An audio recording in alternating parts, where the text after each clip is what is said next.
Сайн байцгаана уу?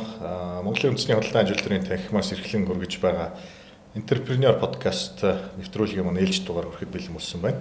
За өнөөдөр манай нэвтрүүлгийн зочноор Бичил Globus Finance банк ус санхүүгийн байгууллагын төлөөлөл удирдах зөвлөлийн дарга Отгонбат хүрэлцэн ирсэн байна. Танд бидний урилгыг хүлээж авч өнөөдрийн нэвтрүүлэгт оролцохоор хүрэлцэн ирсэн явдал талархлаа илэрхийлье. За баярлалаа та бүхэнд бас энэ нэвтрүүлэгт оролцуулж байгаад энэ боломжийг олгосонд бас баярлалаа. Манай Бичил Globus банк ус санхүүгийн байгууллага Finance банк ус санхүүгийн байгууллага 2025 онд худалдан ажилтны танхимаас зохион байгуулдаг Entrepreneur арга хэмжээнд бас банк ус санхүүгийн байгууллагуудтайгаа санхүүгийн салбарын байгууллагууд дундаа өрсөлдөд шилдгээр шалгарсан байгаа. Тэгээ та бүхэнд энэ хүү шагналыг хүртсэнд бас дахин баяр хүргье. За бас та бүхэнд баярлалаа. Танаа хамт олонд бас баярлсан талархснаа илэрхийлье. Бас нэр хүндтэй шагналыг аваад за мэдээж бас манай банк усын үйл ажиллагаа мэдээж харилцагчд тийм ээ хамтран ажиллагчдад бас харж байгаа бас манай хамт олон бас энэ шагналыг аваад их баяртай байгаа дууламжиж ажиллаж байгаа тийм ээ. За анх банк ус санхүүгийн байгууллага үүсгэн байгуулах болсон тэр цаг үеэс яриаг эхлэх үү? Өөдгий санагдав. Тийм. Хэдэн онд байгуулагдав? За өнөөдрийн ямар цар хүрээнд үйл ажиллагаагаа явуулж байна? Хичнээн хүний нөөцийн хувьд ажилтнууд байна. Тийм.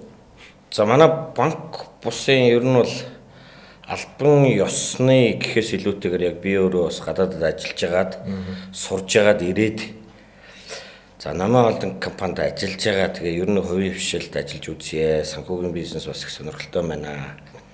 Гэт энэ үндсэн дээр бас нэлээд судалгаанууд хийж байгаа. Тухайн үед бол яг мэдээж шууд банк ус санхүүгийн байгууллагаараа л ажиллаж эхлэегүй. Тухайн үед бол барьцаалан зээлдүүлэх газар гэдэг юм яг зөвшөөрлөн тийм зөвшөөрлөлтөй байсан. Тэн дээр бол бид хэдийн нэг гол харсан юм гэхээр мэдээж банк ус санхүүгийн байгууллагуудын үйлчлэгээгээ үзүүлдэг магадгүй бас хүрч чаддгүй тэр харилцагчдын хэсэг бүлэг хүмүүс зах зээл дээр байгаад байсан. Тэр хүмүүст болохоор мөнгөний хэрэгцээ шаардлага бага хэмжээтэй мөнгөний хэрэгцээ шаардлагууд байгаад байсан. Мэдээж тэр иргэдэд бол манай тэр харилцагчдад тэр болгон барьцаа мөнгө банкны шаардлага хангах тэр нөхцөл боломж нь бага байсан. Гэхдээ хүмүүс ажиллая гэдээс. Тэгэхээр бид энэ үнцгийг олж хараа. За энэ зах зээл дээр бол магадгүй тухайн үеийн зах зээл дээрээ бол хүүн арай өндөр боловч бид нар бол бага хэмжээний мөнгө ч гэсэн жижиг дунд бага орлоготой иргэдийн бизнесийг явуулахад бол маш том дэм болдгийм байна гэсэн үүдэн дээрээс бид нар анхны магадгүй сая төгрөгнөөс эхлээд 3 сая төгрөг хүртэлх бичил бизнесийг дэмжих санхүүжилтүүдийг олгоод анхныг анх барьцааг олгоод тэгээ явсан. Энэ маань өөрөө нэлээд зах зээл дээр бүүн болно гэхүү бид ч ингээл яваал иргэдтэй уулзаал худалдааны төвүүдээр яваал энийг олгоол яваал ажиллаа хийж исэн. Тэгээд харилцагчд маш ам сайтай байсан. Мэдээж богино хугацаатай учраас эргэлтэн сайн байсан. Вин-вин зарчим буюу манай харилцагчид зорилгоо олж исэн. Бид нар ч мэдээж санхүүгийн байгууллагын хүүгээ цаг хугацаанд авах нь бидний гол зорилго. Тэгээд ер нь бол бидний бизнесийн гараа бас тэндээс эхэлсэн гэж бас хэлж болох юм гэдэг. Банк ус санхүүгийн байгууллага гэл ингэхээр л нэг яг л сая таны хэлдгэр л зээл олгоод л богино хэмжээтэй зээл олгодог л байгууллага гэж л хүмүүс ерөнхийдөө ойлголт яваад байдаг. Энэ салбарт ер нь орж ажиллахад энэ хамгийн түрүүнд тулгарч ирсэн хүндрэлүүд нь юу вэ? Сорилтууд нь юу вэ? За тэгээд мэдээж хэрэг нэг талаас аж ахуйн нэгжүүд маань богино хугацаатай за бас ингээд барьцаа хөрөнгөч гэдэг юм уу тийм зүйлүүд дээр нуян хатантайд манаас ажиллаж исэн баг. Тэгэхээр энэ та бүхэнд энд яг эхэлж байхад бизнесийг эхэлж байхад тулж исэн хүндрэл бэрхшээлүүд нь юу вэ? Зололтууд нь юу вэ? Тэг би ч оюутан байж байгаад гадаадад бас сурангаа ажиллаж байгаад шууд хөрөөд ирсэн. Бизнесийн талаар ойлголт аяг юм уу те. Тэгэхээр миний хувьд бол бүхэл юм шин суралцах хэрэгтэй. Мэдээж нэг хүн ажилуулаад эхлэхэд хамгийн ихний шаардлага бол цалингаа хугацаанд нь тавихаас ахуулаад тэр хүнтэйгээ яаж хамтарч ажиллах вэ? Мэдээж энэ чинь ингээл улсын бүртгэлээс компани гэдэг гэрчилгээ хэдийгээр нэг 20,000 төгрөг төлөөд ингээд тамах аваад ингээд захирал болоод эхэлнэ гэдэг бол давхар шууд хариуцлага буюу биднэрт одоо ямар нэгэн бизнесийн сургуулиас сураад юм уу бизнес хийх туршлага өгөх байхгүй учраас ингээд бүхэл юм одоо шинэ байдаг. Тийм учраас бид нар суралцах хэрэгтэй. Мэдээж эргээд тэр одоо үүсэж байгаа асуудал болгоныг шийдвэрлэх хэрэгтэй. За миний хувьд бол бизнесийг бол би юу гэж харддаг вэ гэхээр бизнес бол өөрөө мөнгө олох замнал биш юм аа. Бизнес гэдэг бол өөрөө асуудлыг шийдэх тийм ээ. Тэгэхээр тухайн үед бол одоо өдөр тутмал асуудал үүснэ. Мэдээж харилцагчдын өмнөж дотоод ажилчдын хувьд одоо юу гэдэг нь хоёр хүн үсээд ирэхээр л мэдээж компани засаглал хэрэгтэй.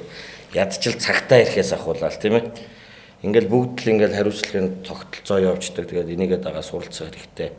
Өдөр болгоно шинэ ном уншаал те бизнестэй холбоотой 7 хоногт одоо багадаа нэг ном уншдаг л шүү дээ. Тэгэл асуудлуудыг шийдвэрлэх тэр шийдвэрийн нийлэмжийг л одоо бизнес хийх гэж би бол томьёолдог тийм.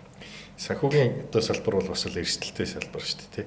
Тэгээ хамгийн одоо мөнгө татах одоо юу гэдэг анхны одоо хөрөнгө оруулалтаа та яаж бүрдүүлж мөнгө татах нэг асуудал бах. Эргээд бас нөгөө харилцагчдын итгэлийг олж одоо авах нь маш том асуудал бах. Тэгээ энэ харилцагчид дээрээ та бүхэн маань ямар шүү одоо байр суурьтай ямар одоо арга тактикийг хэрэгжилж ямар стратегийг ус баримталж өнөөдрийн одоо бичлэгтлээ бус финанс оршин тогтнож байна. Тийм ээ. За энэ бас сонирхолтой асуулт байна. Тэгэхээр бидний ганц шийдвэрлсэн юм бол одоо нөгөө харилцагчтайгаа маш сайн ойлголцож ярьдаг. За санхүүгийн бизнесийн бидний одоо гол одоо тулгын чулуунуудын нэг гэдэг юм одоо бидний одоо анханасаа баримталж ирсэн зарчим бол хэрэгтэй үед нь хэрэгтэй газар нь хүнд хэрэг бол яалагддаг. Тэр нь хурдан шуурхай байх ёстой.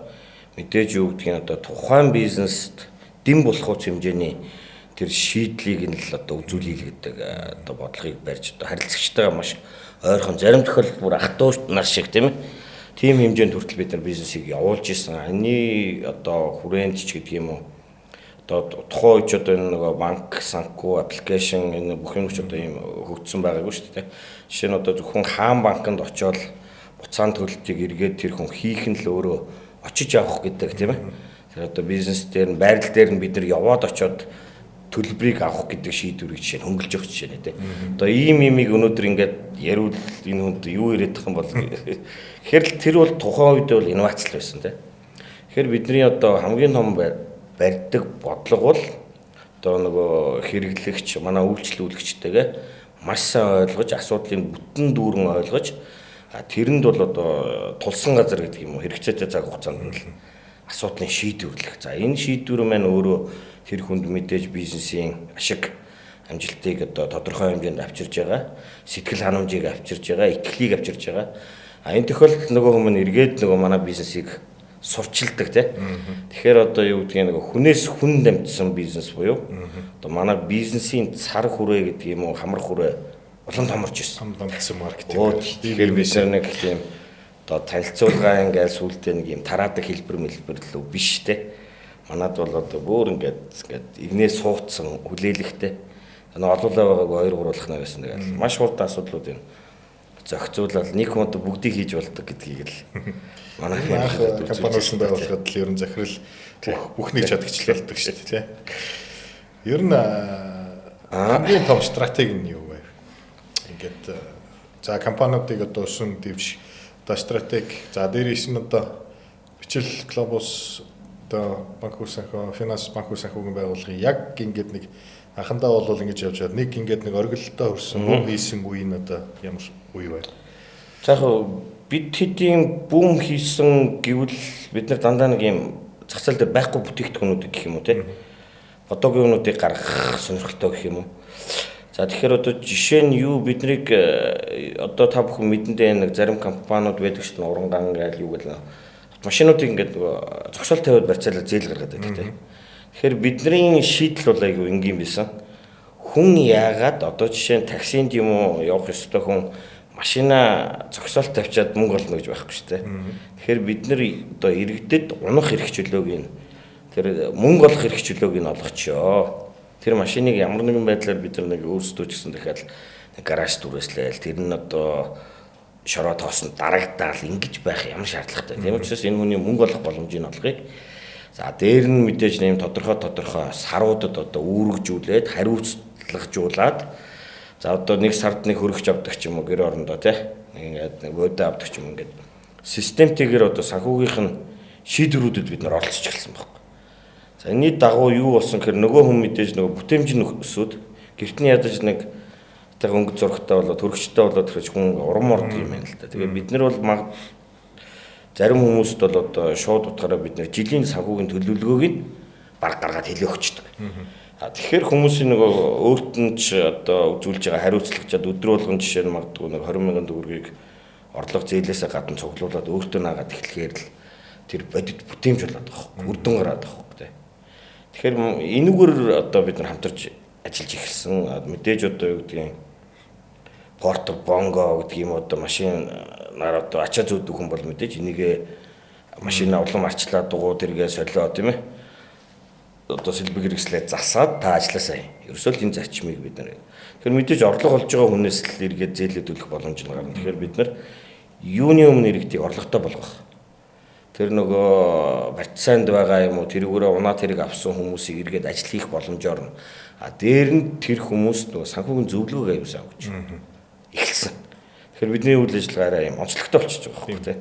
Ер нь шинэлэг үйлчилгээ байсан баг шүү. Ер нь бол ямар ч байсан юу байсан баг. Одоо унаж яваад зээлээ машина унаж яваад зээлээ ав гэдэг чинь одоо баг манай үг өгч байгаа шиг байна тийм. Би баг ийм л үглийн саяны ярианаас ингээд сонсогдоод байгаа хэрэг. Тэгэхээр эн чинь бол баг ингээд тийм яг таны хэлдгээр сая боломжийг нь олох хэрэгтэй. Сая одоо энэ манай төр засгийн байгууллагуудаас ч тэр татвараас ч тэр энэ ба одоо татвараа төлж чадахгүй аж ахуйн нэгжүүдийн дансыг хаагаад л ингээд янз бүр болголоо шүү дээ. Тэгэхээр чи нөгөө дансыг хаагаад нөгөө мөнгөний эргэлтэнд оруулахгүй орж ирж байгаа орлогыг эргэлдүүлэх боломжийг нь олдохгүй болохоор гэдэг чинь яаж одоо үйл ажиллагаагаа явуулж яаж эргээд зээлийг төлөх юм бэ те.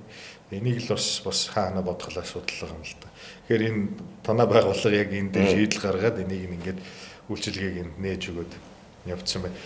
Ер нь байгууллага ингээд өсөж хөгжөөд ингээд явхаар ингээд хурдтай өсөд явхаар одоо байгууллагын бизнес ингээд томроод за тэгээ бас ингээд анх байсан харж ирснээс илүү өргөжөөд ингээд явждаг. Гэхдээ одоо танаа байгууллага яг үндсэн гол одоо нэг барьж үлдэх нэг яс гэдэг юм уу одоо цэг шугам гэдэг юм уу яг бид яг энийгээ л алдахгүй энэ бизнес донд явах хэрэгтэй шүү гэдэг ямар зарчмыг та барьж үлдээ. Тий яг зүгээр ерөн санхүүгийн бизнес бол өөрөө шууд итгэл буюу тухайн одоо санхүүгийн хэрэгцээч одоо яг бизнесмен хүмүүст бол ийм тогтмол давтамжтай циклээр хэрэгцээ шаардлага нь үүсэт явдаг баг.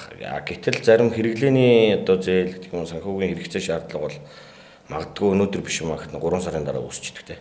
Тэр үед нөгөө бичлэглөө бус маань би ингээд нэг юм хэрэгцээ гарчлаа гэхэд л бид нэр тэр итгэлийг л дааж ах хэрэгтэй. Дээр нь мэдээж нөгөө хурдан шуурхай үйлчилгээ цаг хугацаанд байх хэрэгтэй. Дээр нь хамгийн хялбар хүн сурталгүй.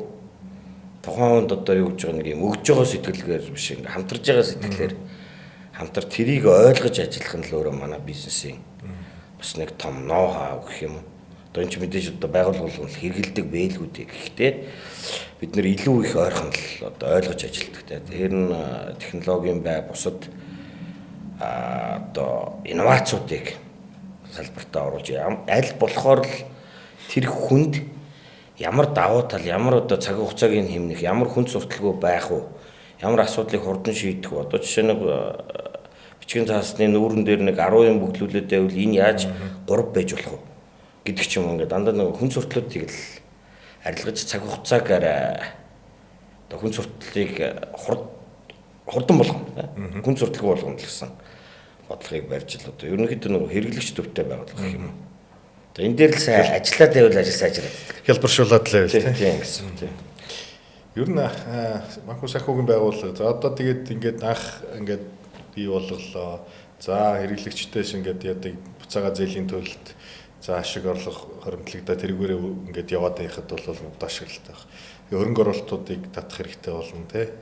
Одоо хөрөнгө зузаатгах ч гэдэг юм. Тэгээд таанаас одоо та бүхэн маань хөрөнгө зузаатчих хөрөнгө оруулалтуудыг татчих. Тэгээд хөрөнгө оруулалтыг татхад бол эхлээд нэг байгууллагын санхүүгийн сахилгаат ч гэдэг юм үндсэн суурь зүйлүүд маш их нөлөөлдөг баг. Дээрээс нь сүултээ одоо явах юм бол одоо энэ хүн ямар удирдлагатай байна. За үүсгэн байгуулагч нь ямар хүн байна гэдэг юм ингээд явдаг.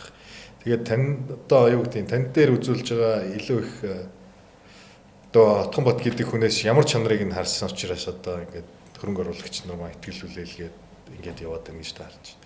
Хөрөнгө оруулагч нөгөө эхлээд эн чинь угсаал нэг 18-9 жилийн өмнө юм дандаа шин штэ тий.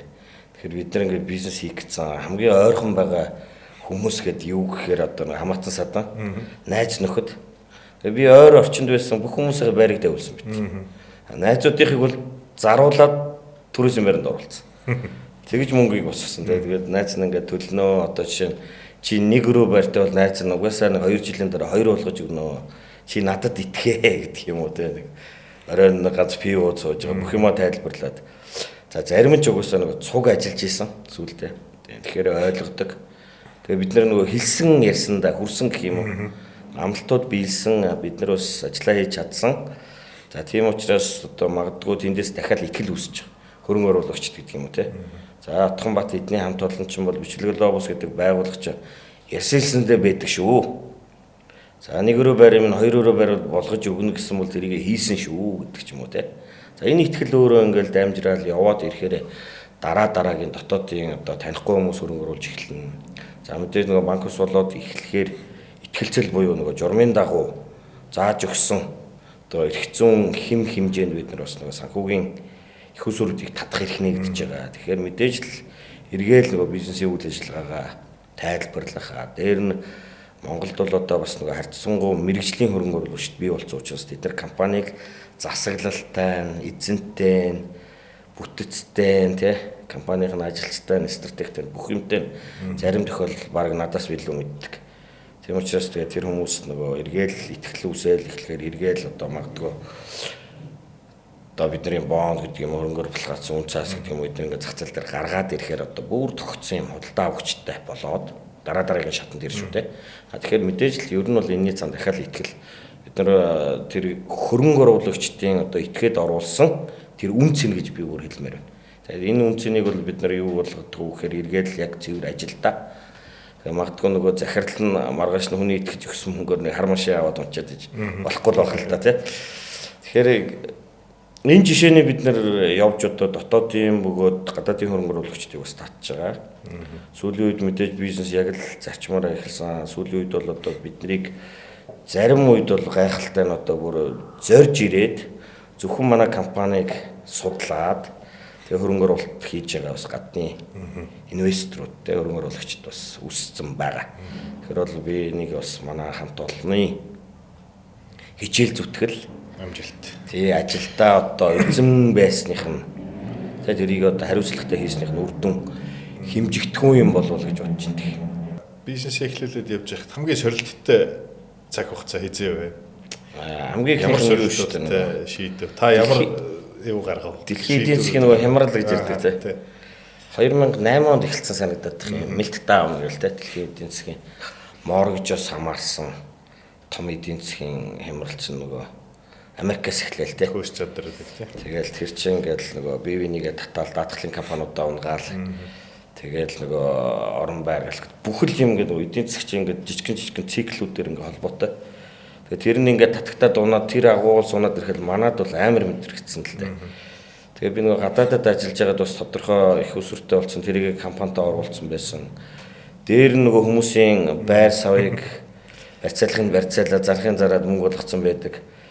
Гэтэл одоо юу гэдгийг нэг тухайн үед нэг 200 сая төгрөг байхгүй. Нэг хүнд дунджаар бид нэг сая төгрөг өгнөхээр 200 хүнд 200 сая төгрөг өгсөн байх гэдэг шүү дээ. Бизнес эхэлж явах үе. Тэгсэн тэрний 50% нэгссэн. Хямралын яг тэр үеэр хугацаа оцроод эхэлсэн. Тэгэхээр энэ бол маш том тоолдоо. Тэгээ би тухайн үед одоо за өөрийн мөнгө одоо алдахынч дүүрч. Тэгээ одоо тэр одоо ингэ болчлоо. Тэгээ хамгийн гол нэг хүний итгэж өгсөн мөнгийг одоо ингээд баларчж байгаа юм шиг үстэй гэж бодож явах үе бол аюу хүнд байсан. Тэгээд 2009 10 гээд эдийн засаг ингээд сайжраад ирэхээр эргээд бас нөгөө эерэг гинжин цикл яваад эхлэхээр одоо магадгүй таарлах орлоготой болоод эхлэв таны худалдаа авж байгаа юм чинь нэг хүнд нөгөөнд орлого болоод нөгөөх нь орлоготой болохоор дэлгүүрээс юм аваад гэдэг ч юм уу ингээд эдийн засаг сэргэхээр бас их одоо манад бол аюу хурдан маш хурдан циклээр аюу одоо өндөр одоо миний санаж байгаагаар 11 12 онч барга манай эдийн засгийн өсөлт 17% хүрсэн шүү дээ. Азад бүүм, дэлхийд бүүм болж байсан тийм. Ингээд ирэхээр ингээд сэргэхээр Монгол хүмүүсийн өөрсдийнх нь нэг том мөн чанар байгаад байна гэж би анзаарсан. Тэр нь юу гэхээр одоо жишээ нь байвал төлдөг. Байхгүй бол одоо юу хөдлөх вэ те. Тэгэхээр ингээд орлого ашиг нь нэмэгдээд ирсэн үед бол тэр зээлийг бол заавал иргэд төлд юм билэ. Тэгэхээр бараг 99.1%-тай иргэн төлөлт нь буцаж нөгөө муудсан байсан 50% чинь төлөгдсөн. Тэгэл одоо бидний бизнес эргээл эхэлсэн одоо цэцгэлж эхэлсэн гэх юм уу. Тэр үед л одоо за ямар ч юм яард гарлаа даа л гэж бодож ирсэн. Тухайн үед бидний нэг ганц хийсэн гол ажил бол бид нар бүх нөгөө харилцагчтай нэг бүрчлэн уулзаад хугацааг нь сунгаад зарим тохиолдолд хүүгийн зогсоож өгөөд хуваа төлөх боломж өгөөд гол нөгөө харилцагчтай ярьж чадчих яг нөхцөл байдал дээр бодит шийдвэр гаргаад за хэдүүлээ энийг ингээм хамтдаа давъя гэдэг яриаг маш сайн хийж чадсан учраас нөгөө одоо манай харилцагчид биднэрт бас их ойрхон байсан. Үнэхээр байхгүй бол төлж чадахгүйсэн. Тэгээд асуудал гоё болоод ингээд эзэн засаг сэргээд ирэхээр бол бүтэн төлөвлөл тэрийг нэг биднээс асууж төлөхөөр болсон.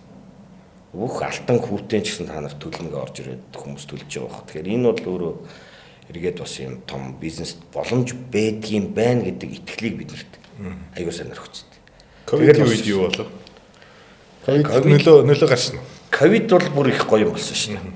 Эсэргээрээ юу болсон гэхээр бид нөгөө бизнесийг хийхээр дараа нь амжилт байд юм байна гэдгийг ойлгочихсон. Асуудлын дараа л аягүй том амжилт гарч ирд юм байна шүү дээ. Ер нь тэгэхээр үнэмлэхүй амжилт гэх юм уу? Стандарт явсноос өөрөөр. Тэгэхээр одоо тэр ихний сургалтаас хичээл авсан ковид нэг тийм төвхтэй байгаагүй. Бид нар юу хийж исэн гэхээр бүр одоо ч аюулд орохгүй хэлгүй дээ. Нөгөө тухайн үед бид нар бүр юм бүх хувцснуудаа өмсөд тэгээд нөгөө ганц алхахыг зөвшөөрж ирсэн шүү дээ. Тэгэхээр бид нар харилцагчтай очиод гэрээг нь зуруулад бид нар ажилтдаг шүү дээ. Мөнгө нөгөөд одоо нөгөө явж болохгүй гэдэгт яваадс нөхдөд байхгүй бид нар. Тэгэхээр юу гэдгийг тухайн үед ч гэсэн хүмүүс нөгөө гэрийн хорионд байгаад байгаа ч гэсэн уршаа хошоо шилжүүлэгч гэдэг юм нөгөө бизнес нь зогсоогүй байхгүй зарим хүмүүсээ. Зарим нөгөө онлайнаар шилжсэн ч гэдэг юм нөгөө тиймэрхүү юмнууд болж исэн болохоос биш. Тэгэхээр нөгөө санхүүгийн хэрэгцээг нь бид нар гэрээжүүлж өгөх хэрэгтэй байхгүй. Тэгэхээр бид нар бүр эсэргээр нь тэлээд бусад газар руу зогссон. Банк гэдэг юм үйл ажиллагаа нэг хомигдээд эхлэнгүүд бид нар бүр алга ажиллаа хийгээд. Ковид үеэр хамгийн сайн ажилласан байгууллага манайх шүү дээ. Тэгэхээр эргээд нөгөө ковидын үеэр бид нар аягүй сайн ажиллаж исэн. Дээр нь нөгөө ковидоор ч гэсэн бид нарыг орхихгүй юм биш дээ эдний байгууллага чинь гэдэг нэг нөгөө иргэдийн харилцагчдын гоё сэтгэл одоо хангалуун байдал чинь эргээд нөгөө цаг гоё болохоор бүр илүү хүчтэй болоод тэгээд бид нар магадгүй буцаад одоо юу гэдэг 2-3 дахин илүү өсөлтийг ковид үеэрээс ихсэлэн боломжтой шүү. Тийм нөгөө талдаа тэгээ ботцсон тий. Одоо тэгээд тэр нөгөө ковидээр юм тараагаа яваад гэрээ зурулаадсан гэхээр бас ярьж болж байгаа нөгөө зүгээр. Гэтэ яг тухайн үед бол одоо нөгөө юу л байсан болоод үлдсэн асуудал. Хамгаалт Монголд аягүй сайн хийгээл явдаг л өсөлт. Энэ тэгээд санхүүгийн байгууллага нь ингээд сайн бизнес амжилттай яваад ингээд хүн бол нэг ингээд хийж байгаа юм үргэлжлүүлээ сайжруулаад шууд хэлээл ингээд явъя гэд бодоод байдаг. Таны хувьд бол бас өөр бизнесүүд рүү за тэр дондаа бас нөгөө гадаадд бизнес Америк, Филиппинд бас бизнесийг эхлүүлж ирсэн. Тэгс тий. Тэр одоо ямар шийдвэрүүдийг хизээ гаргаад ямар бизнесүүдийг хаана эхлүүлв? Гэхдээ яг тэгээд нөгөө юу л да нөгөө Америкт очиод гэхээр чинь бид нар чи ягаад нэг одоо юу банкнаас ч гэдэг юм уу бүр ингээд салбараа байгуулаад тухайд би яг тэг сонсоогүй л Америкт нээсэн ч гэдэг юм уу те. Тэгээ ягаад нэг яваад үзсэн чинь иргэдэн ч гэсэн нэг олон байгууллагаар би орж үзсэн л дээ ижил төстэй. Биднээс нэг их тийм дээд ах юм харагдаг.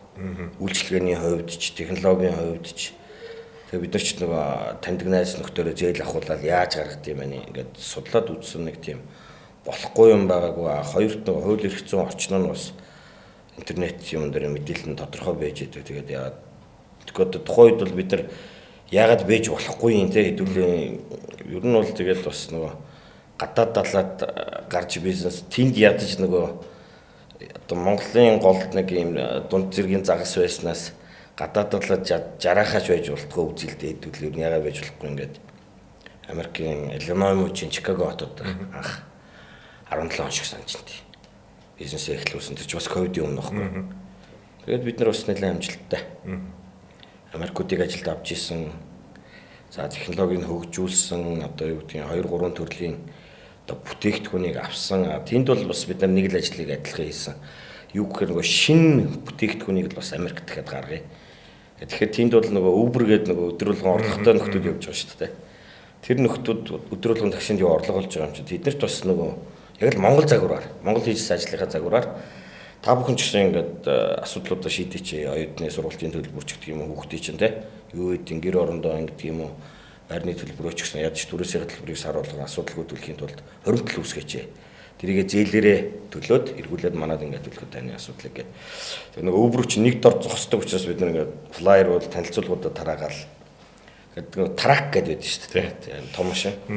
Тэр чихтэй нэг $4,000-аас $4,000 хүртэл өгчөд бас нэг дугуйн хагараад тэрийгэ сольж чадахгүй л зогсчдөг байхгүй. Тэр машин чинь зогсохгүй явж ижил мөнгө олно.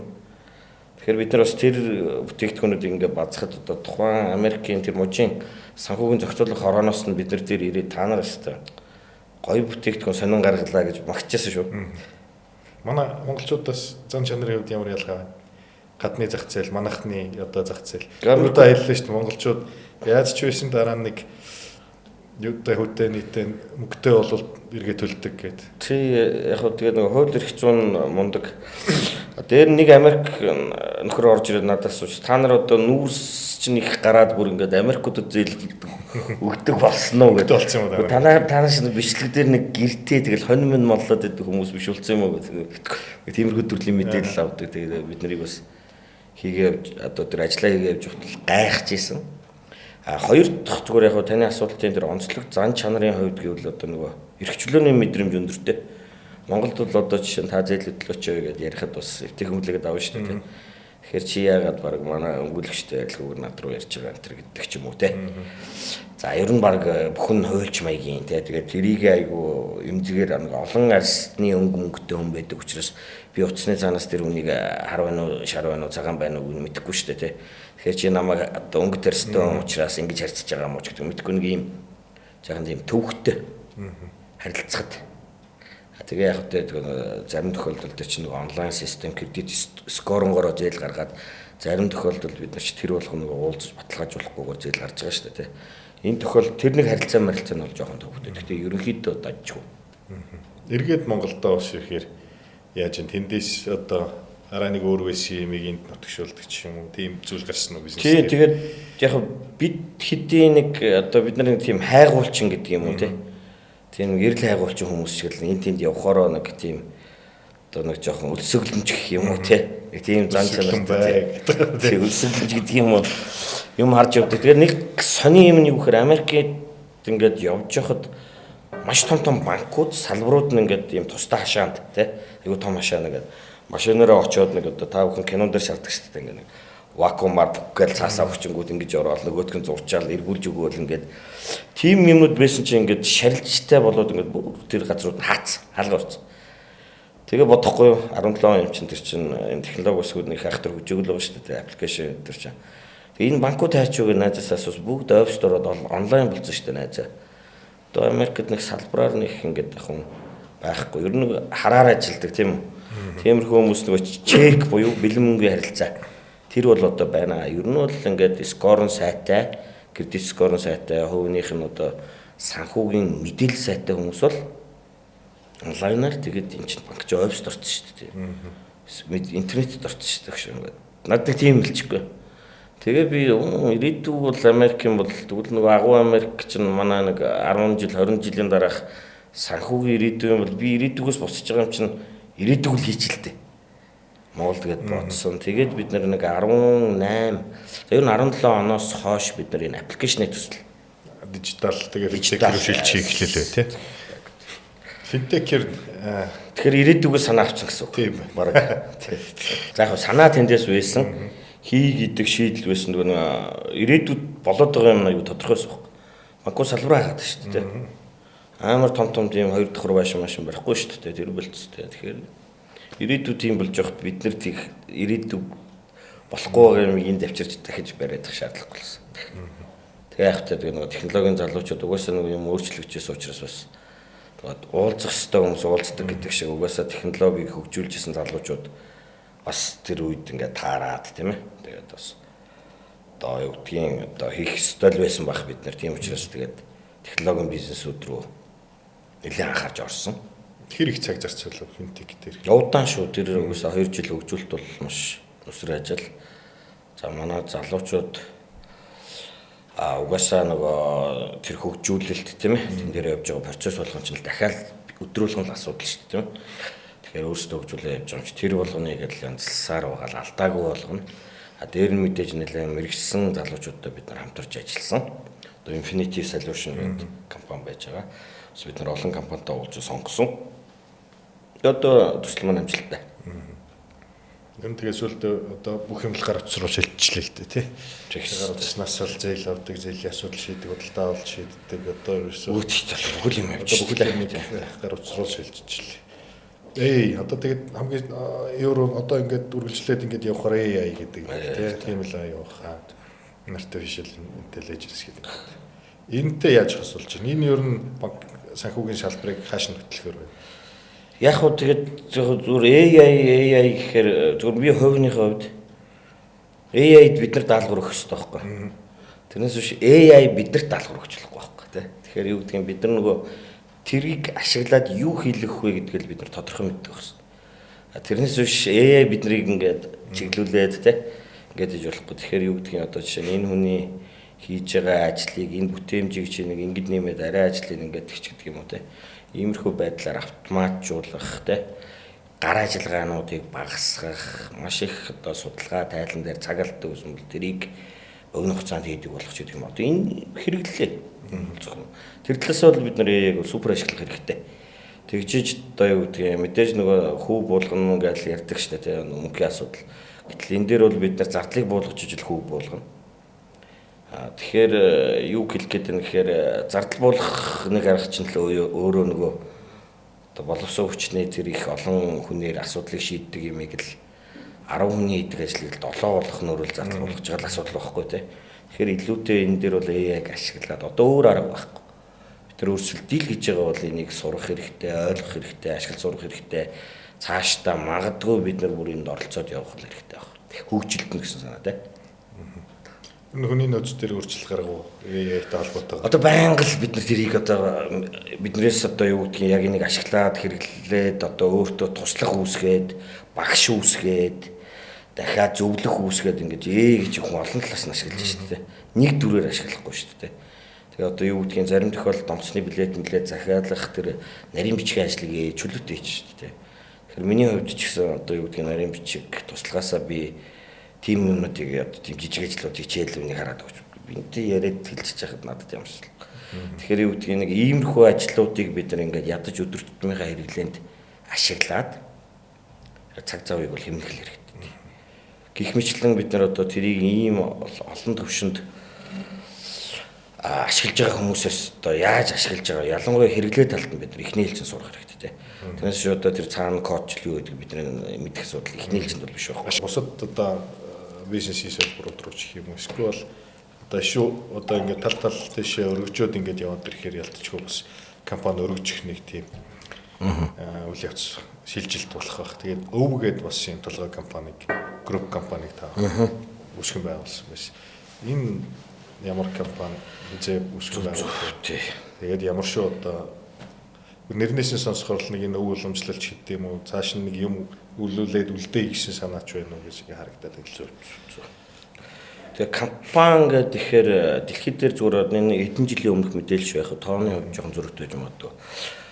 Дэлхийн топ 100 эдийн засгийн жишээ нь 50 улсууд 50 компаниуд байхгүй тийм. Жишээ нь зарим нэг компани зарим улсын эдийн засгаас хэд дахин илүү төсөв мөнгөтэй. Тэ бизнесийн орлоготой ийм болцсон. Тэгэхээр юу гэдгийг зарим улсуудад одоо жишээ нь Elon Musk гэхэд одоо хятад зарим улсын тэргүүнээс илүү нэрмжтэй очиж шүү дээ. Тэгэхээр компани бол хүмүүсийн нэгдэл юм байна.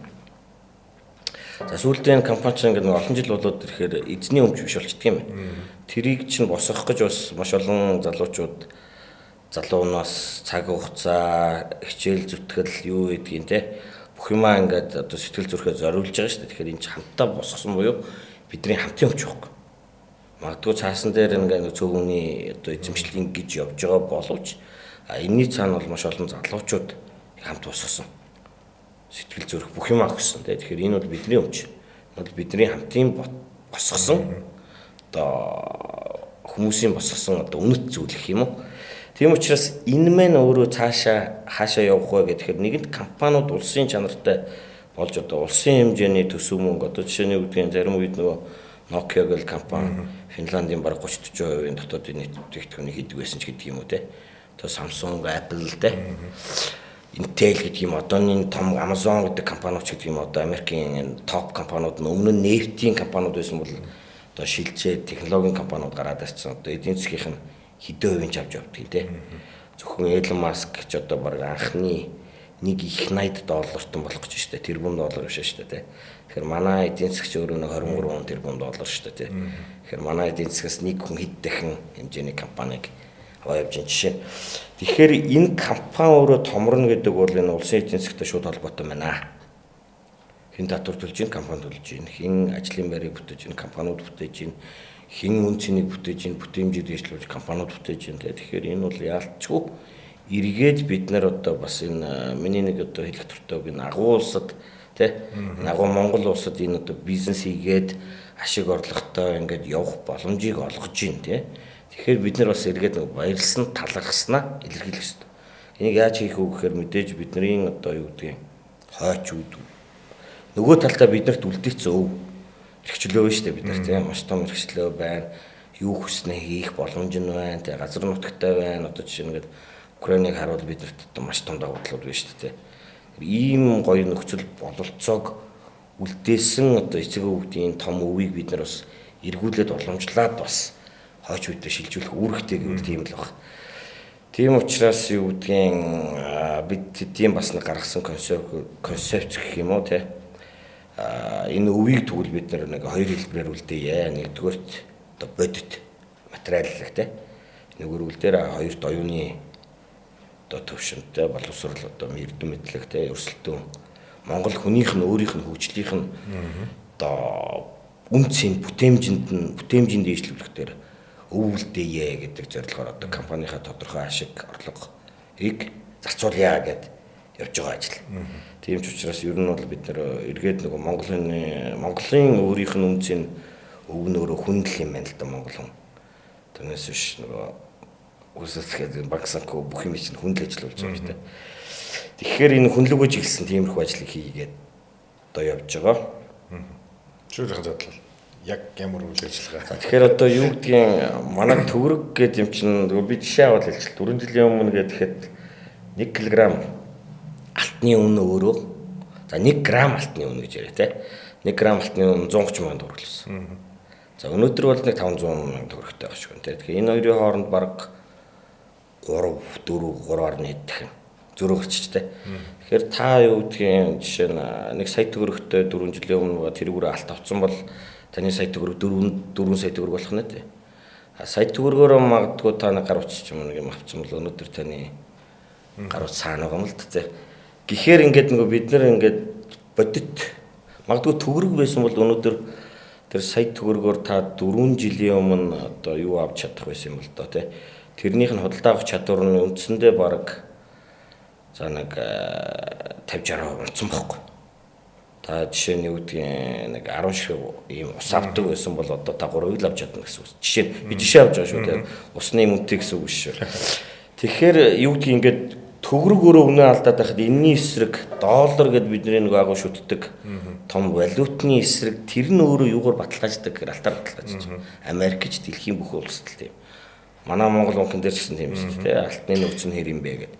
Тэгэхээр өөрөө Монголын өөрийнх нь өв соёл одоо хөнөг үеийн олдрууд гэхэд л алтыг бид нар ямар хэмжээнд ашиглаж уралдаг вэ? За тэгвэл бид нар одоо энэс яа болчихсон тийм. Монголын хөрс шороо нөгөө эцэг өвгдийн үлдээс ийм том газраас чинь жил болгон 20 орчим тонн алт гарч штэ тий. Одоо 500-аар бодвол нэг 10 их 80 орчим төгрөгийн ийм баялаг гарч штэ. Тэг энийг яагаад иргэд алт хэлбэрээр нь хадгалж болохгүй байна. Ирээдүйд өсөх нь тодорхой юм байна шүү дээ. 5 жилийн дараа бол одоо жишээ нь алт нэг 3 дахин өссөн байхад гайхах байхгүй л гэсэн үг шүү дээ. Жишээ нь төгрөгөөр та хадгаламжаа хийжсэн бол 3 дахин унтсахад биелэг байхгүй. Доллар юу гэдгийг 11 онд 1100 орчим лээс өнөөдөр 3500 үзсэн. Ингээд чинь би нэг ийм л хэлээд байгаа байхгүй. Тэгэхээр биднэрт өөрт үлдээсэн энэ гоё том өв уламжлалыг бид нар иргэддээ 1 грамаар нь жолтгоо олгоё.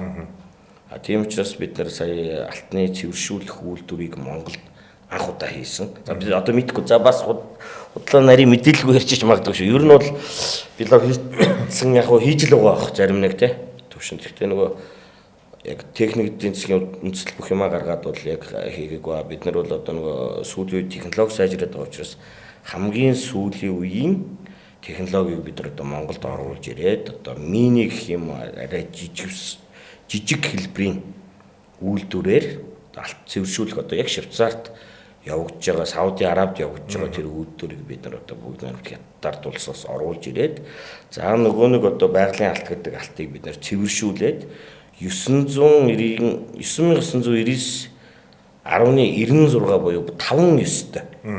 Тийм болч маш уур. Тэгж цэвэрлэж чаддаг байхгүй. Тэгээд технологи сайжирсан байна. Тэгээд бид нар энийг хийцэн. Тэгээ одоо бид нар нэг ажлыг явуулах гэж байгаа иргэддээ одоо төвөргөөр биш те. Одоо энэ Монголын хөрш шорооноос олдсон энэ гоё үнэт өв металлаараа үр хөвгөхөд гэдэг юм уу одоо бүх юм дээр алтаар цуглуулаач. Энийг эргүүлээд одоо нөгөө санхүүгийн хэрэгсэл болгоод хэрэглэгийг бол та утсан дээрээ 10 грамм одоо алт байж байгаа бол хүссэн үед нэг кноп зарж тухайн үеийн Монгол үндэсний ханшаар дэлхийн ханшаар зараад төгрөглөх чинь. Шаардлагатай үл энийг барьцаалал зээл авчна гэдэг хөрвөх чадвар нь 100% болцсон энэ одоо үнэт гоё металлыг санхүүгийн хэрэгсэл болгож бид нар оруулж ийн гэсэн үг. Мэдээж энэ Монгол хүн дээр явж л байгаа зүйл ихтэй нөгөө иргэдэд бас их тийм паблик биш шүү дээ. Нөгөө бид нар төсөөлж байгаа нөгөө мөнгөн завьяа юу гээл те. Гэтэл бид нар ч одоо тэн дээр жишээ нэг 5 саяар бүгж авчаад энийг эргүүлээд зарахад яг 5-аар зарж чадахгүй юу те. Ханшин ямар орц найрлагатай хідэн алт хідэн мөнгө зис хідэн бусад металл мэдэхгүй шүү дээ. Тэгэхээр бид нар тэр цэвэршүүлсэн эргээд яг хөрвөхөн долларын чанартай тэр алтыг л бид нар өөрсдөө хийж байгаа гэсэн үг. За нэг нь бол энэ. За нөгөө бит өв гэж хэлээд байгаа юм. За хоёр дахь өв гэхээр нөгөө Монгол хүний одоо өөрийнх нь онцлог Монгол хүүхдүүдийн өөрийнх нь одоо нэг өөрийнх нь онцлог гэж байгаа шүү дээ тийм ээ. Энд зориулсан одоо сургалтын програм хөтөлбөрүүд гээд зөндөө судалгааны ажлуудыг бас одоо эрдэмтэн профессор доктор хүмүүстэй хийж ийн. За дээр нь одоо юу гэдгийг одоо нөгөө шийдвэр гаргах. Ер нь дэлхийд дээр одоо юугаараа Монгол хүн өсөлтгөө гэхээр бүтэмжээр л өсөлт. Монгол хүн яг юу хийж чадах юм бэ те? Хятад хүүхэд хоёрыг нэг ажлыг хийлгүүл хин нь бүтэмж илүү юм бэ? Энд дээр л өсөлтөн те. Хин илүү ухаантай юм бэ? Хин илүү үр дүн гаргаж чадах юм бэ? Тэрнээс биш одоо нөгөө Харвардд сурсан, тэрэнд сурсан, тэдэнд хөрөг төлснөөрөө биш байхгүй. Дэлхий юу гүнлээд байна гэхээр хин энэ усыг хамгийн одоо баг зардлаар хамгийн зөв, хамгийн эрүүл, хамгийн супер хийгээд байна гэдэг. Энийг хин хийж чадах юм бэ гэхээр Монгол хүүхд хийх юм уу хэвтэх юм. Хин нь хийсэн. Энэ бүтэмжээрээ ялгаж үр дүнгээрээ л өрсөлдөх юм болж штэ тий. Тэгэхээр энийг илүү хийдэг, илүү өөрийгөө таньсан тийм Монгол хүүхдийг бүтээх дээр бид нар бас оролцоод ганц нэг сургуулиудтай хамтраад магадгүй бид нар сургууль байгуулдаг юм гэхдээ энэ хөтөлбөрүүдийн нэмжээд явж гэдэг юм уу тий. Илүү спорт, уян одоо за би энэ дээр бол айгүй хэмээр шүү. Нэг одоо юу гэдгийг сэтгэл зүйн хувьд ч дархлаатай тийм ээ ийм одоо өөрийн гэсэн одоо онцлогтой дэлхий дээр угаасаа нэг олон жилээр ингэж одоо Чингис хаанаас хойш ингэж өвлүүлээд дэлхийг өдөрч исэн улс маш цөөхөн юм байна л да тий. Тэгэхээр яг энэ шиг одоо энэ том empire юм том гүрэн байсан одоо энэ эцэг хүүхдийн том өгөгдөлтөй Монгол хүүхдүүдийг яг бас тэр онцлогоор нь өөрийнх нь одоо тэр үеийн тэр одоо байсан том хүмүүжил стратеги гэдэг юм эцэг өвгөд эмээ өвөө нарын одоо сургадаг байсан. Тийм учраас тэр уламжлалууд их явж исэн учраас бид нар дэлхийг эзэлж исэн байхгүй. Тэрээс өнөөдөр Америкийн боловсролч гэдэг юм мэдгүй энийг сураад ингээд дагаад бид нар нөгөө өөрсдийнхөө онцлогийг илүү гаргаж ирэхгүй бол энэ бас нэг явах юм уу гэдэг ингээд бид нар бас энэ дээр нэлээд ажиллаад ялангуяа тэр онцлогийг нэлээд гаргая гэдэг ингээд нэг хоёр хэлбэрээр явж байгаа. Ялангуяа одоо Ликонью гэдэг Сингапурын удирдагч агуу хүн байдаг шүү дээ. Тэн дээр нэг том одоо бид нар номын баг 3 уншсан.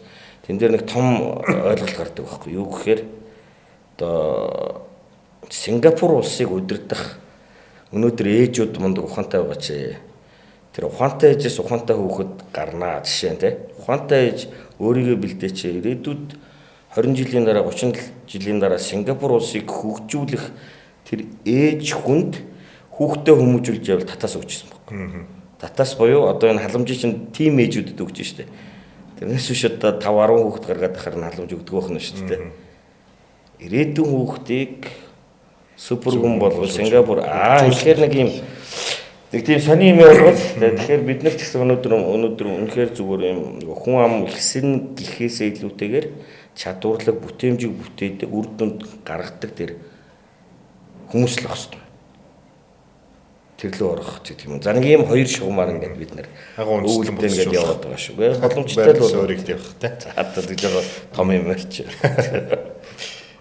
Юм болгон л бас энэ дээр хичээх шүү дээ те. Монгол хүнийхээ мөн чанар түүх соёл уламжлал тэгээд монгол хүн болж төлөвшөх тэгээд энэ монгол хүний оюун ухааны цар хүрээ чадамжийг тогтоох тодорхойлох ч гэдэг юм. Ингээ энэ чиглэл рүү бас бид бүхэн бас хаанаа л анхаарах хэрэгтэй. Энэ чинь нөгөө хамгийн бага нэгж чинь айл өрх байгаа. Тэгээд эндээс нөгөө өсөж боож ирээдүйн манд шийдэгдэж байгаа учраас бүгд л энэ дээр л анхаарах хэрэгтэй. Тэр бас сайхан ийм санаачлалуудыг гаргаад явж байгаа юм байна.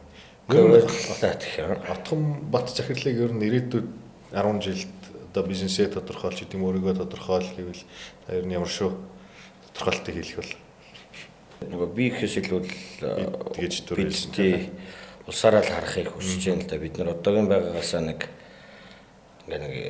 жирийн хөгжмөргүй л байна л да тий. Өсрөнгөө тэгжиж л бид нар өрсөлдөн тэгэхгүй бол одоо дэлхий дээр ч юм бол одоо маш уртаа инновац явж байна. Дээр нь хүний хөгжил нь гүйцэтгэгээ байлаа бид нар тэгэхээр иймэрхүү хурдаар яваад тэгээ бид нэр одоо юу гэдгийг нэг нөгөө талдаа жоо хатга хэлчихэд нэг эцэг өвгдөөс үлдээсэн нэг тийм одоо том өв гэдэг юм уу том хөөргийг л бид нэг ламбард нь тавьчаал цуулж идээд байна л да тийм.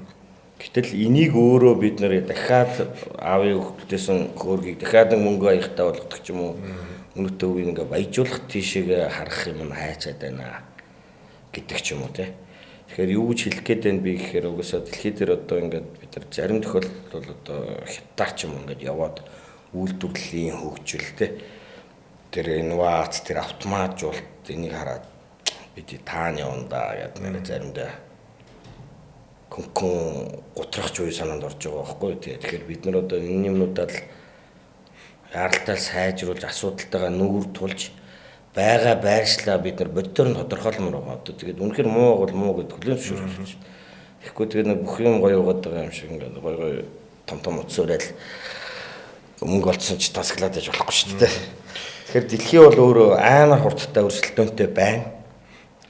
Миний нэг хийдэг ажил бол бас их олон улсаар явж янз бүрийн одоо уулзалт шинэ инновацийн формууд гэдэг юм уу тэр юмнуудаар авч их юм үйлдвэрүүдээр орж гэдэг юм хүмүүстэй уулзч нэлээд явдаг. За ер нь тэр болгонд л яг манайх гоё байна. Ер нь болж чинь бас болохгүй ч юм байхгүй. Гэтэ одоо юу гэх юм ингээл хөдөө аж ахуйн салбарч гэдэг юм ингээл бах байдгаараа тийм ээ. Өнөөдөр чинь хамгийн их нэг хүнд ногдохор их малтай байж мал махгүй болчиход байгаа ингээл ойлгох хэцүү юмуд байгаа ч тийм. Тэгэхээр энэ болгон дээр л ийм инновац шийдэлтэй зохион байгуулалт, төрийн дэмжлэг, хувийн хвшлийн оролцоо, зөв хөгжлийн зам гэдэг юм уу тийм. Энэ юмнууд нь байхгүй л болчиход байна шүү дээ. Тэгэхээр чи юу гэдгийг өвөлдөхэд бид нар ганцхан ээлжинд л махыг ингээд хөлдөөгөөд хадгалдаг. Болохоор л тэр одоо энэ зуны удирдалд хөвсөглөөс мах нааша ачааны машинд хийгээ явах ихээр модчдг юм байна шүү дээ. Тэгэхээр энэ нөгөө дид бүтцүүдийг хийгээгүй л ингээд бид нар нэг өөрсдөө нэг асуудалд ороод байгаа байхгүй. Тэгэхээр энийг л одоо системтэйгээр шийдэж дэлхийд л өрсөлдөх хэрэгтэй. Тэгээд одоогийн байгаагаас нэг нэлээд өсрөнгөө 10 жилийн дараа хамтдаа арай өөр болчихно л гэж зоримоор байна шүү дээ. Харин тийм. Би ч гэсэн бас тэгж л хүсэж байна. Тэрнээс биш одоо би нэг тийм болчихно гэж яриулаарай юу бах тийм. Тэгэхээр ингээл явахад ч одоо тэгээд яг хил даваал шал өөр технологиудтай, шал өөр шийдлүүдтэй ингээл тулаал ингээл ирэхээр тэгэл эргээд одоо байгаа нөхцөлөө бодоод үзэхээр бас заримдаа гол харал марлаад байгаа. Тийм шүү дээ. Тэгэхээр нөгөө юугаа бодит байдлаа бас нөгөө хүлээн зөвшөөрөх хэрэгтэй. Болоогүй байна. Бид нар л хоцорсон юм байна. За тэгвэл энийг яаж шийдэх юм бэ? Ярилцмаар шүү дээ. Шийдлүүдийг гаргаад үр дүнд хүрэх хэрэгтэй шүү дээ. Асуудлаа тодорхойлмоор. Асуудлаа сайн тодорхойлохгүй шүү дээ. Бид нар асуудал биш гэж үзээд байгаа юм чи асуудал шийдэгдэхгүй шүү дээ. Ер нь ойрын ирээдүйн манай санхүүгийн салбарт гарах одоо ямар өөрчлөлтүүд байна гэж харж байна. Тийм Монголд одоо би нөгөө нэг сайн явцсан салбар бол санхүүгийн салбар. Яг гэвэл Монгол улс Монгол хүний үнэхээр сайн бүртгэжжээ. Одоо юу гэдгийг хорооны хээтэй, нэг иргэний үнэлэхтэй, чиптэй, тэрэн дээр нь бүх мэдээлэл нь байдаг. Үүлэн орчин буюу одоо интернет орчинд бүтэн бүртгэлтэй. Тэгээд дээр нь хүн болгон данстай. Одоо нөгөө эрдний шиг мишги чинь нэг орой ганцхан коног дараад бүх хүнд банкаараа нэг өдөр өгч чадчих штэ. Тэгэхээр ийм улс бол маш бага шүү. Тэр одоо нөгөө сарын хажуугаар сайн зүйл бол манад байна штэ. Тэгээд дээр нь аппликейшн буюу одоо баг банкн дээр 99 баг хэдөө хувьч онлайнаар хийдэг те. Банкны салбар орж гүйлгээ гэдэг хүн баг байхгүй хаа. Шаардлагатай том мөнгөн дээр л гэдэг юм уу те. Тэгэхээр юу гэж хэлэх гээд байна гэхээр манай дээр бол одоо ялангуяа хүний бүртгэлийн асуудал үнэхээр супер. Тэгэхээр жишээ нь Америкт бас юм байдгүй шүү дээ те. Зарим тохиол яагаад тийм байдгийг нөгөө зарим нөгөө харагдахгүй зах зээлийг бас явуулах гэж үздэг л баг. Филиппинд ихэд 36 төрлийн бичиг баримттай байдаг шүү дээ хүн. Тэгэхээр нэг ийм аимшигтай. Тэгээд энэ хүн аль нь юм бэ те? Чи аль нь юм бэ гэдээ 10 бичиг баримтыг хараад. Тэгэхээр ийм бүртгэлийн замбраагүй юм бол байдаг. Тэгэхээр манад бол супер юм байна. Бүртгэл сайн байна. За мэдээж энэ технологийн хөгжлийг бол одоо манайх шиг ингээд ийм их хэмжээнд хүрсэн ус бас их цөөхөн шүү те. Яг бүгд л хөгжиж байна. Тэгэхээр ер нь бол нэлээд тэргүүг нэнд явж гин гэж би харж байна. Тэгээд дахиад энэ AI юу гэдгийг бусад одоо ингээд бонд авахын бүртгэлийн системд үнэхээр сайжирч байна. Эрүүл мэнд юу гэдэг ингээд бүх юмтайгаа холбож байна. Тэгээд энэ ингээд улам сайжраад ирэхэд бас нэг тийм дижитал улс болох суурь бол манай дээр бол үнэхээр байна уу даа л гэж харагдаж байна. Хүн болгоно нь ингээд данстай, скорингтой. За тэгээд ийм Монголиад ийм супер бүртгэлтэй ийм улс бас ховор шүү яг үнийг хэлэхэд. Би бас хоёр ч улсад ажиллаж байсан үнийг нөгөө бидний одоо шүтж идэг Америк нөгөөх нь одоо Азиатаа одоо нэлээд хөгжингүү явж байгаа. Хүн ам нь одоо 110 гаруй сая хүн автай ийм улсын одоо бүртгэлийн систем дээр би өөрөө яг байж одоо хамт олонтойгоо ажил хийж ирсний хувьд бол нарийн мэдэж байна.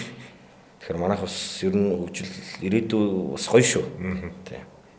Болж байгаа ч юм байна тий. Болж байгаа юмуд байна тий. Яг хөө галасаа болж байгаагаа болон түрээд явуул эднэрт өсрөнгө өгчих боломж байна л байна. За тэгээд богиноход ч гэсэн бас маш олон сонирхолтой сэдвүүдийн хүрээнд хоёулаа ярилцлаа гэж бодож байна. Тэгээд Bichel Globus банк финанс банк санхүүгийн байгууллагын хамт олонд нь бас дахин баяр хүргэе. Санхүүгийн одоо энэ одоо хэрэгцээ шаардлага дээр одоо илүү одоо өргөн хүрээнд ажиллаарай. За түрүүний таны хэлсэн одоо үлдээх өвийг одоо улам одоо Монгол хүн бүрт одоо хүртсэн ийм өвийг үлдээхийн төлөө та бүхэн бас хичээнгүйлэн ажиллаарай гэж хүсэж байна. Бас сайхан санаачлага байна. Тэгээд танай хамт олонд амжилт төсөй танд бас талархлаа илэрхийлье. Баярлалаа. За тэгээд та бүхэндээ бас баярлалаа. Тэгээд одоо бас энэ нэр хүндтэй шагналыг те ямар байгууллагад те олгочвоо. Тэгээд эзнээ олсноо үгүй юу гэдэг талаар бас боломж олгож те бид яг юу хийдэг юм бэ? Яаж яваад энэ шагналыг бас ингээд авчваа гэдгийг бас ингээд иргэдэд нөгөө талаас бас ойлгуулах гэж ажил хийж байна гэж би бас харж байна. Тэгээд та бүхэндээ баярлалаа. Тэгээд одоо танхимтайгаа илүү их ойрхон ажиллана. Тэгээд одоо нөгөө бас их ойрхон байдаг.